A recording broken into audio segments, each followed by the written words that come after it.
Amigos, muy buenas tardes y bienvenidos a Nordeste Radio. Van a ir viendo, vamos a ir disfrutando una serie de días, han visto varios, de grandes autores, de grandes escritores que nos van a acercar sus obras, su presencia y su charla al segundo certamen literario de la Villa de Riaza, que va a ser el día 1 y 2 de mayo, como ustedes saben. Hoy tenemos a Miguel Castro. Don Miguel, muy buenas tardes. Hola, buenas tardes, ¿qué tal, Ezequiel? Pues primero, muchas gracias por acercarte aquí a Nordeste Radio. Segundo, por acercarte también al segundo certamen literario de Villa de Riaza, que ya queda poco tiempo y tenemos toda mucha ganas de pensar, de empezarlo, pues nos vamos a pasar muy bien.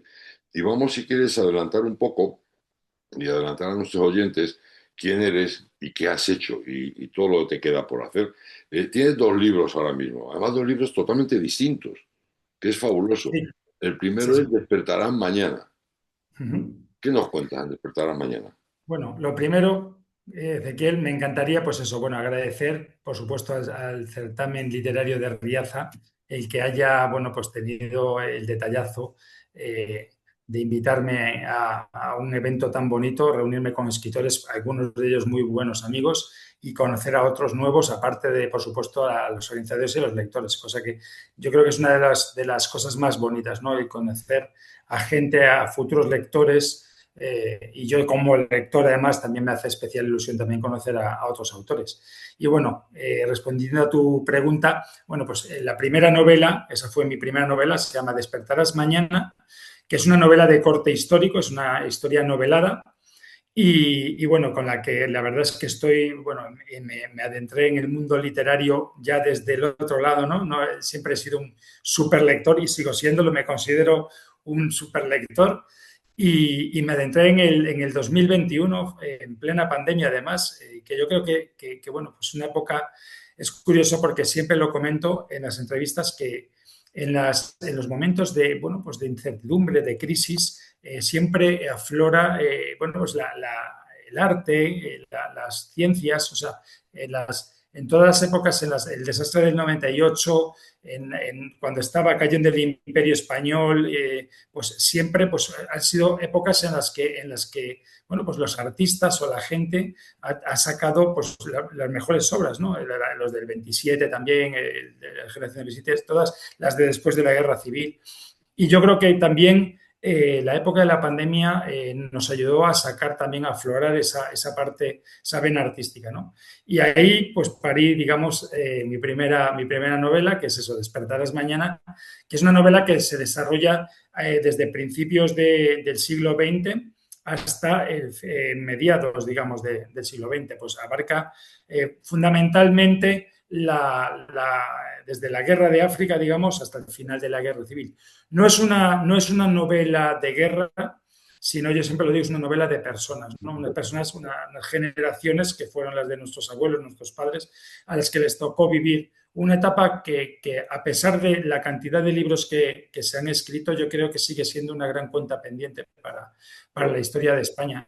Y yo la he querido, bueno, pues enfocar desde el lado personalísimo de uno de los protagonistas, que es Fernando Garrido, y está de hecho escrito en primera persona a modo de diario, en la que el lector siempre se irá encontrando, aparte de las confesiones de este hombre hacia su mujer y hacia sus hijas, de por qué su vida desde crío le ha conducido a encontrarse donde se encuentra, que sea en una celda, en una prisión después de la guerra civil, y él a partir de ahí, con unas cartas que también el lector se irá encontrando, unas cartas personales de él con su mujer, con su mejor amigo, que profundiza más en su personalidad, en su historia, tanto en su historia de amor como su historia de una potente amistad con su mejor amigo, pues ya haciendo un recorrido por la historia de España de esa época, en la que yo entremezclo personajes ficticios, que son, digamos, los protagonistas, ¿no? Un poco como Galdós, ¿no? Meter personajes intrahistóricos en un contexto histórico,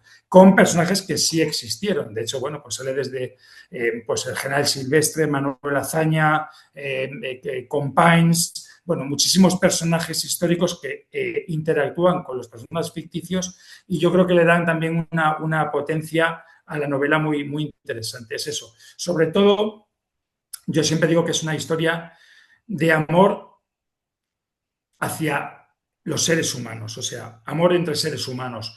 No Bueno, solo la relación que tiene Fernando con su esposa, con Carmen, Carmenchu, porque es de San Sebastián, sino él con sus hijas, él con sus amigos, la amistad, lo que viven estos dos compañeros, Pepe y Fernando, durante la Guerra de África, el desastre de Anual, que además en el 21, curiosamente, de manera inconsciente, ojo, al escribirla, se había celebrado el 100 aniversario del desastre anual.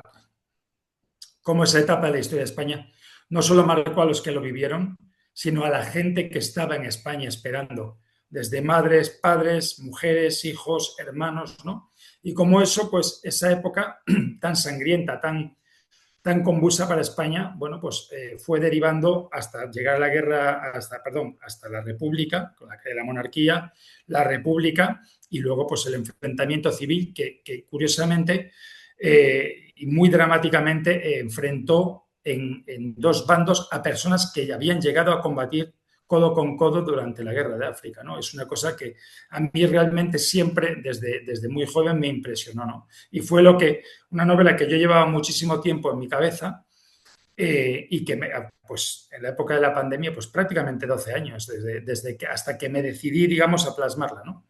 Es una fíjate que historia pues muy intensa. además parece que ahora, sobre todo los políticos, parece que reviven todas esas épocas, aquellas fechas, y Sí. con poco que lo leas, con poco que estudies, con poco que veas cómo era la civilización, perdón, cómo era la sociedad en aquellos años, es que no tiene forma de trasladarlo a la sociedad actual. Es muy difícil que nosotros seamos capaces de entender cómo vivía la gente a principios del siglo XX.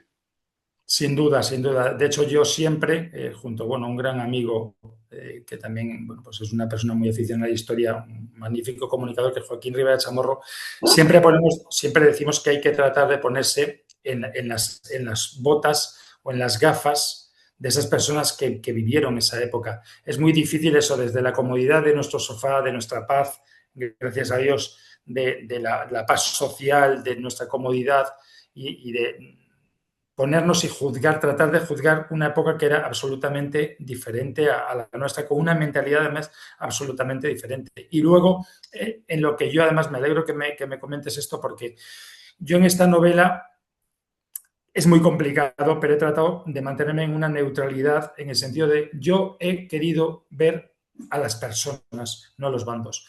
Y en ella dibujo las historias de todas las personas que vivieron esa época, de los diferentes bandos, de diferentes ideologías, y muestro su cara humana en unas circunstancias complejísimas, complicadísimas, en las que la gran mayoría de ellos trataron de hacer lo mejor posible y tratando muchas veces de, arriesgando sus vidas, de ayudar a otros que no pensaban como ellos.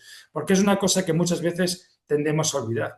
En la guerra civil siempre nos quedamos con la parte de los fusilamientos, las venganzas, tal, pero hubo muchísima gente además a la que yo quiero sobre todo destacar, gente que no era conocida, o sea, no eran grandes figuras, aunque también las hubo, muchas veces sorprendentes, nos podíamos encontrar casos sorprendentes de personas que tenemos una idea concreta acerca de ellas y nos sorprendería los esfuerzos que hizo por salvar a gente que estaban en contra, digamos, de sus ideas, ¿no? Y en esto me voy a la gente de la calle, como ellos, a pesar de los riesgos que corrían en una época tan compleja, cómo trataban de ayudar y de siguiendo aún así sus ideas y bueno, sus valores, cómo subyacía la bondad al final, ¿no? Y trataban de salvar las vidas de gente pues, que estaban perseguidas en sus terrenos, ¿no? Y yo supongo que, claro, has tenido que investigar un montón, porque cuando habla de temas históricos siempre empiezas con una gran investigación. ¿No te has estremecido con el sufrimiento de la gente? ¿Tú crees que nosotros somos capaces de entender lo que nuestros abuelos, como decías tú, sufrieron? Y en muchas Pues es ocasiones un... sin ni tan siquiera entender lo que estaba pasando. Sí. Por eso, claro, yo no quiero parecer pretencioso y de hecho, en esto he hecho también un ejercicio de reflexión. Eh, Me he puesto en este caso, me he ido a, bueno, pues Fernando Garrido es un personaje ficticio, pero es un personaje que representa a miles de hombres y también de mujeres, porque el protagonismo de la mujer es súper importante en la novela cuando uno se profundiza. Siempre lo digo que estos hombres que vinieron rotos de la guerra de África y luego tuvieron que enfrentar a la guerra civil estaban tenían una mujer al lado que eran sus auténticos baluartes, o sea, las que mantenían los hogares, las que mantenían a esas almas rotas vivas y firmes fueron las mujeres. Las mujeres llevaron un peso que muchas veces no se ha llegado a reconocer, porque al final en esa época, como antes decías tú bien, la mujer está un poco en ese sentido desplazada, no se le daba la importancia a esos pequeños, grandes gestos que era sostener no solo a la familia, sino a esos hombres que tuvieron que ir al frente, ¿no? Porque era, bueno, pues lo que en esa época se les exigía. Y sí, sí, sin duda, bueno, pues es una época muy complicada. Yo me documenté muchísimo porque, como te comenté, casi de manera inconsciente durante esos 12 años en los que yo estuve cocinando la novela, pues he leído libros, documentación oficial. Afortunadamente tuve la posibilidad de ir a archivos, incluso, y la parte más personal y más dolorosa para mí, es que he conseguido incluso leer cartas de condenados a muerte, porque al final el protagonista no es un spoiler, pero Fernando se encuentra en el castillo de Montjuic en Barcelona en el 39, ya no en el 40, perdón, ya está esperando una sentencia de un juicio del que nada espera, ¿no? Porque él, bueno, pues ha servido en el ejército republicano como oficial del ejército republicano y está esperando pues una condena a muerte, ¿no? Y él, bueno, pues en ese momento en el que ya ve que su vida puede terminar, pues hace esa reflexión escrita acerca de todas estas cosas. Y he tenido en mis manos físicamente cartas de condenados a muerte y la verdad es que es muy doloroso leerlas, pero también es una cosa curiosa y esperanzadora y que eso es lo que deberíamos de quedarnos, porque es curioso y eso lo digo sinceramente, es curioso cómo de los dos bandos se podía leer y cómo en todos los condenados de muerte, sin excepción de los que he leído, todos pedían lo mismo, que sus familias perdonasen y no viviesen con rencor, que viesen, que siguiesen sus vidas, que los recordasen, pero los recordasen con alegría y que tratasen de vivir la vida con plenitud y sin odio, que el odio no les conducía a nada. Y eso es una cosa que a mí personalmente me impresionó, me impresionó. Y muchas veces, bueno, pues lo he pasado francamente mal leyendo esas cartas porque al final... Y eso es un poco, esta novela es un poco un homenaje a estas personas buenas. Pues yo siempre lo digo, es una historia de personas buenas. Una historia de España, de las personas que cosieron esa historia desde abajo. Pese a las barbaridades que has leído, que has investigado, que te has sobrecogido, al final confías en el ser humano. Absolutamente, sin duda. Capaces de lo Sí. mejor y de lo peor, ¿verdad? Sí. Bueno, si las guerras son terribles, las guerras civiles son doblemente terribles, pues son ya no solo guerras entre hermanos. Yo siempre lo digo, y además hace poco ha habido una polémica, ¿no? Con una frase que es muy parecida a la que yo siempre he empleado, que las guerras no terminan nunca de ganarlas nadie, ni Nada, siquiera los todo vencedores. pierde. Y más las guerras civiles, porque las guerras civiles al final, primero, te ha quitado vida a ti mismo. Has visto cosas que nadie debería de ver. Has perdido amigos, amigos en tu trinchera y amigos enfrente. Y ves devastación. Y luego la tristeza de que muchos de ellos, aún encima les tocó perder doblemente. Perdieron la guerra y perdieron su propio país. Tuvieron que irse. Y eso es terrible. Eso es terrible. Y la verdad, aún así, a pesar de todo eso, cómo esas generaciones han sido capaces luego de reconciliarse. Y para mí, la verdadera reconciliación nacional, aparte de la transición, por supuesto, que es súper importante, yo creo, yo soy hijo de la transición, es cómo esas familias de los dos bandos, cómo sus hijos terminaron casándose. No conozco a nadie que no haya contado, porque además, claro, esto pues te lleva muchas veces a dialogar con gente, las firmas y tal, como la gran mayoría te dice, mi abuelo estaba en Albacete y mi abuela estaba en Coruña y se casaron. Mi abuelo estaba en Sevilla y mi abuela en Barcelona y tal, y se casaron. Y cómo esas familias dejaron atrás sus ideologías, sus miedos, sus rencores, sus odios, para que sus hijos se uniesen. Y eso para mí es una muestra del valor y integridad que ha tenido esta gente. Después de haber pasado una guerra, lo último que querían todos era recordarla. Recordarla en el sentido de no olvidarla para que no vuelva a suceder, pero sí que tender puentes para que todo volviese a la normalidad. Y mirar hacia adelante. Despertará mañana una novela extraordinaria y además un recorrido por una etapa muy peculiar. Y vamos a hablar de movimientos, pues yo que sé, lo que muchas veces oímos de los movimientos anarquistas, movimientos. Sí, sí, sí, sale, sí, sí, Ver sí. un poco qué es lo que ocurre, qué pasaba en las ciudades, qué ocurría en los pueblos, cómo llegan las repúblicas. Pero la verdad que sin ningún tipo de inclinación hacia un lado ni hacia otro, sino hablando de lo realmente importante, que son los hechos, porque los hechos sí podemos analizarlos, pero no, nada más, porque nosotros no entendemos lo que esa gente estaba viviendo, lo que esa Claro. gente estaba pasando, lo que esa gente sabía lo que era el hambre, era el miedo, era el terror, era el frío. Eso lo sufrieron ellos. Nosotros, afortunadamente, no tenemos Efectivamente. ni idea de lo que es. Pero sí Absolutamente. hemos hecho. Eso es importante. Absolutamente de acuerdo. De hecho, yo, bueno, la historia, obviamente, el desastre naval se cede en Melilla, se desarrolla parte de Melilla, también al principio en Toledo, que es donde nace el protagonista, pero también pasan por San Sebastián. Y luego la gran parte de la historia se desarrolla en una ciudad que es muy literaria y en la que además, pues sucedieron muchísimos acontecimientos históricos políticos, que es Barcelona, ¿no? En la que además mencionas tú, el anarquismo estuvo muy presente. Quiero decir, y en ese sentido, pues todos esos movimientos políticos, tanto el anarquismo, el comunismo, el fascismo, todas las ideologías se conjugaron en esa sola ciudad, ¿no?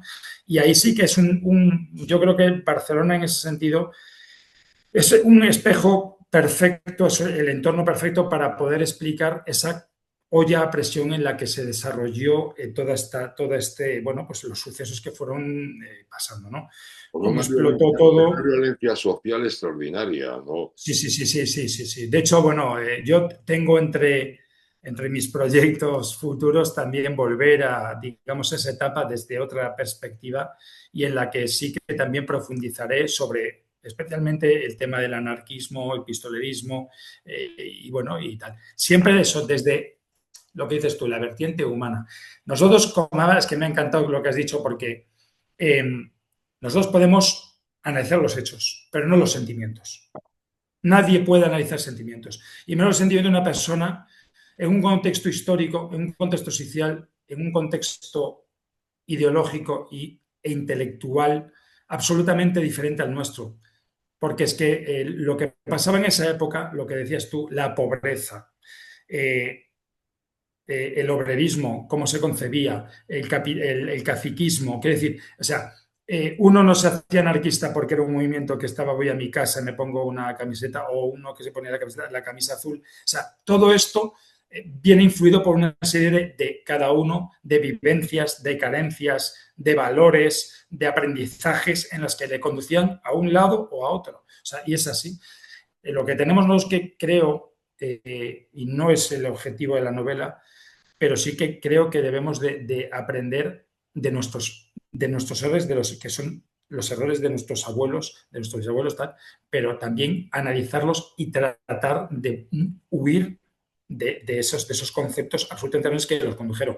A pesar de, como dijiste tú antes, en absoluto estamos en ningún contexto histórico similar, en ningún concepto, ni económico, ni social, ni educacional, ni político que nos pueda conllevar a eso. Puede haber tensiones, puede haber enfrentamientos, puede haber muchas veces ruido de fondo, pero afortunadamente el contexto histórico en el que se desarrolló esa época, ahora mismo, personalmente y humildemente, creo que no se da. Yo también, afortunadamente, afortunadamente. Déjame un segundito y seguimos porque hemos viajado al pasado y ahora nos vamos a ir al Sí, futuro, ¿te parece? efectivamente. Déjame un segundito.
Perdona, ¿tú quién eres? Javier, gestor de ceremonias. Vengo a casarme contigo. ¿Qué?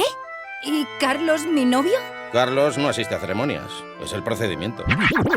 Absurdo, ¿verdad? Así firma la mayoría su hipoteca, con un desconocido. En Eurocaja Rural, tu director te escucha, adapta tu hipoteca, te lo explica todo y te acompaña a la firma. Más información en eurocajarural.es. Eurocaja Rural, la hipoteca que tú quieres.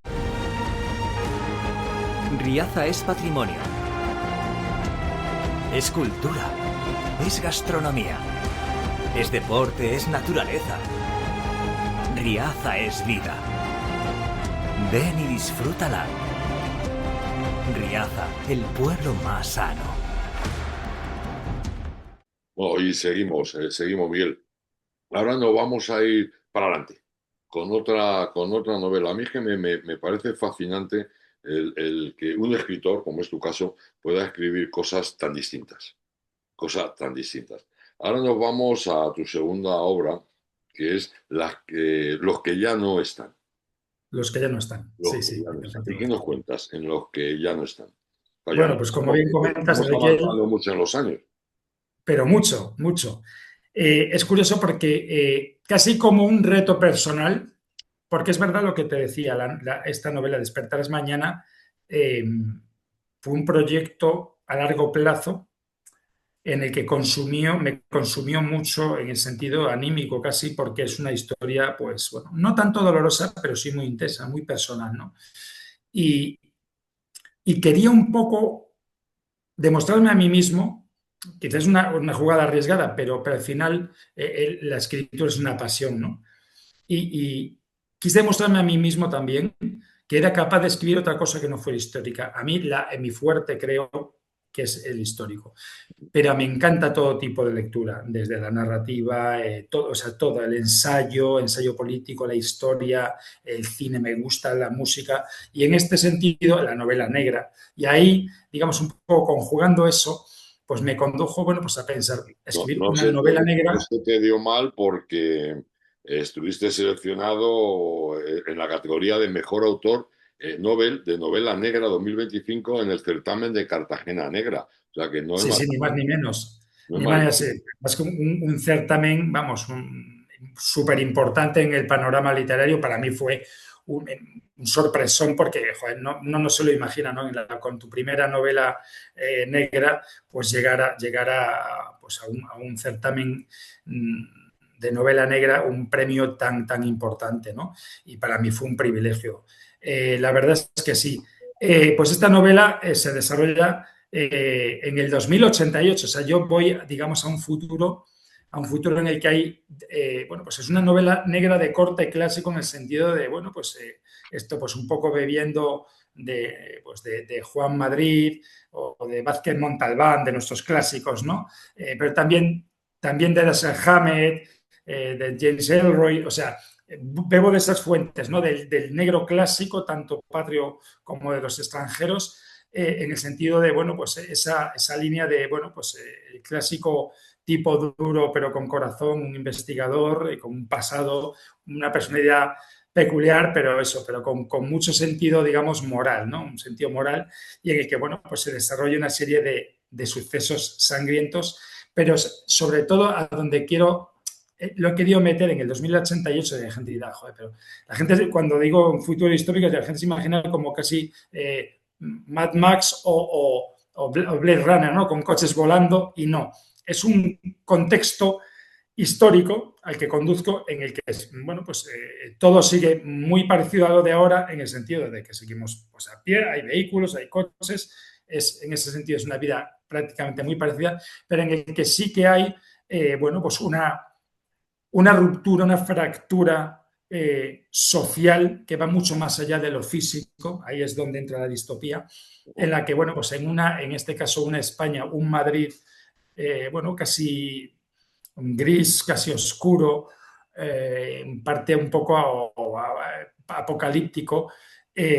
Bueno, pues tras una crisis social muy grande, crisis política, en la que, bueno, pues la sociedad un poco pierde la esperanza, digamos, una corporación se hace cargo, después de fracasos políticos, una corporación se hace cargo, digamos, un poco del poder, asegurando que ellos pues, van a arreglar el país y tal. Y ahí, bueno, pues en un principio lo que parece, bueno, pues que todo el mundo está contento.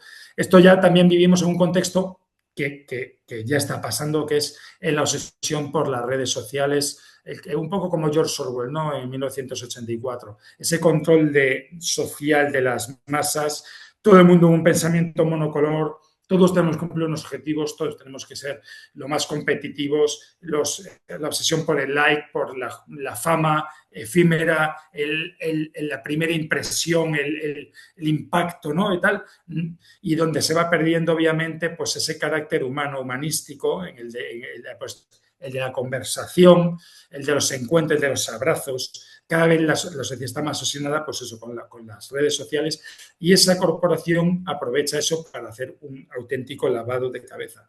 Y ahí pues se crean dos sociedades un poco paralelas, que es la sociedad que está prácticamente lobotomizada por este poder, que siguen sus dictados a pie de letra, y luego está esa parte de la sociedad que no se resigna a querer seguir viviendo como seres humanos, quiere decir, pues eso, pues gozar aún de la conversación, de un abrazo, de la diferencia entre nosotros, que tú puedes pensar de una manera, yo de otra, el debate, la conversación, no fijándonos solo en el aspecto físico, sino en la profundidad de las personas, ¿no? Qué enriquecedor es el debate, es la discusión que ahora hemos perdido. Eso nos hace crecer. Sí, ahora lo hemos convertido todo en relato y no tenemos la argumentación, la discusión. Sí, sí. Cuando te vas para tu casa y tú y yo hemos discutido sobre un tema, discutido bien, y Sí. en el coche dices, no estoy de acuerdo con Miguel, pero caramba, esto que ha dicho, hay que darle una vuelta, ¿eh? Hay que darle una vuelta. Y eso quizás se está perdiendo, eso es una pena, ¿eh? Es una pena, sí, ese sentido crítico de traspasar un poco nuestras propias fronteras mentales y tratar de escuchar al otro. No solo estar pensando en lo que le voy a responder, sino escucharlo y después responderle. Pero primero escuchar, ¿no? Y en ese contexto, esa parte, que son los que ya no están, pues obviamente se ven absolutamente orillados por el poder y perseguidos, prácticamente como si fuesen los judíos en la época de nazi, ¿no? Porque claro, son seres incómodos porque piensan por sí mismos, quieren vivir en libertad, amar en libertad, reunirse en libertad, discernir, diverger, o sea, en fin, ser humanos, ¿no? Al fin y al cabo. Y eso cada vez, pues obviamente el poder lo ven como una amenaza. Y ahí en ese contexto, bueno, pues se crea esa fractura, ¿no? Y estos seres perseguidos, pues crean, digamos, una sociedad paralela en la que, bueno, pues se desarrolla esta historia de este negro clásico.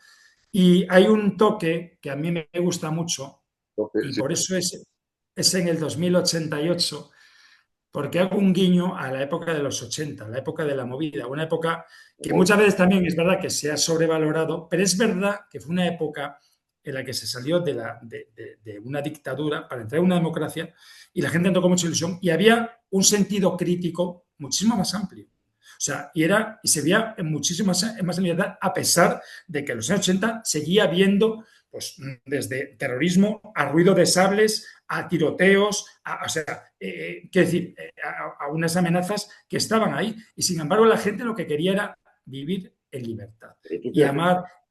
El movimiento social y el movimiento cultural que supuso la movida madrileña. Sí. Y tú recuperas locales, grupos, recuperas todo eso de la movida madrileña en el 2088. Sí, porque en esta huida, esta gente encuentra, curiosamente, claro, esos bares son de repente, bueno, claro, obviamente, pues el típico local, por ejemplo, véase un local muy conocido en Madrid, que bueno, sale la canción, una de las canciones de La chica de ayer de Nacha Pop, el Penta, ¿no? El Penta. Pues en estos locales, obviamente, en ese 2088 en el que la obsesión es por el lujo, el brillo, la gente guapa, la moda, lo último, esos obviamente han caído absolutamente en el olvido y están locales que están absolutamente cerrados. Bien, pues en su vida esta gente encuentra en esos garitos que están obviamente tapiados, encuentran sus refugios y ahí de repente pues se encuentran también pues con esos vinilos en los que descubren una música que hablan de libertad, de amor, de locura, de frescor, de todo. Y que ellos, huérfanos, digamos, de una cultura propia porque están perseguidos, porque ellos no quieren pensar como les ordenan o les obligan a pensar, adoptan esa cultura. Y en eso se vuelve un poco a ver como una retrospección hacia esa época. Y ellos vuelven a vivir, pues eso. Y eso es lo que les voy a decir en esos templos, en ese momento, prohibidos, porque están perseguidos. Son como sus templos en donde ellos vuelven a ser humanos, donde se vuelve a beber, a fumar, a abrazarse. La gente vuelve a sentirse humana y son como sus refugios.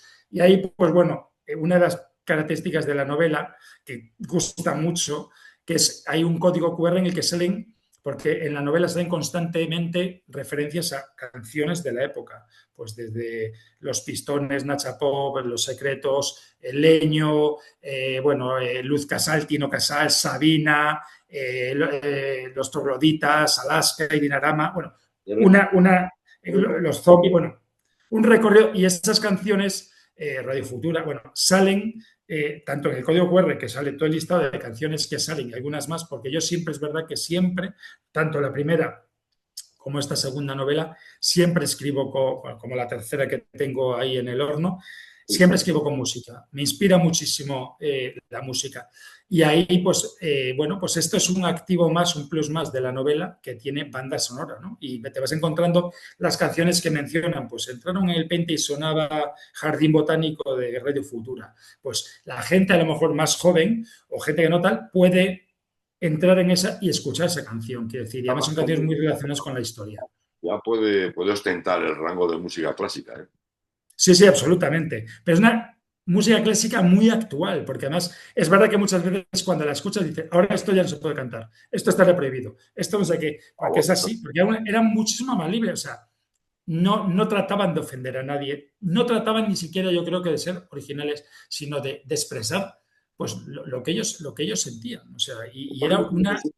En muchas ocasiones no ofende el que quiere ofender, sino la persona que lo recibe y automáticamente se ofende. Y ahora mismo que parece que todo el mundo tiene la piel muy finita. Muy suave, muy fina.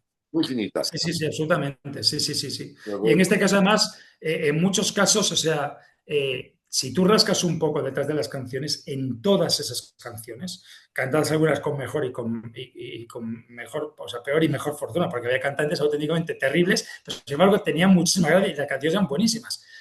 Siempre hay un mensaje detrás. Y muchos de ellos, de hecho, si tú buceas escaros un poco en la historia de incluso de los cantantes, de los grupos, puedes entender muchísimas cosas y te caería mucho ese velo de moralidad que nos hemos autoimpuesto, de la moralidad es un poco única. O sea, esa pérdida cada vez de sentido del humor que estamos teniendo, eso lo quiero...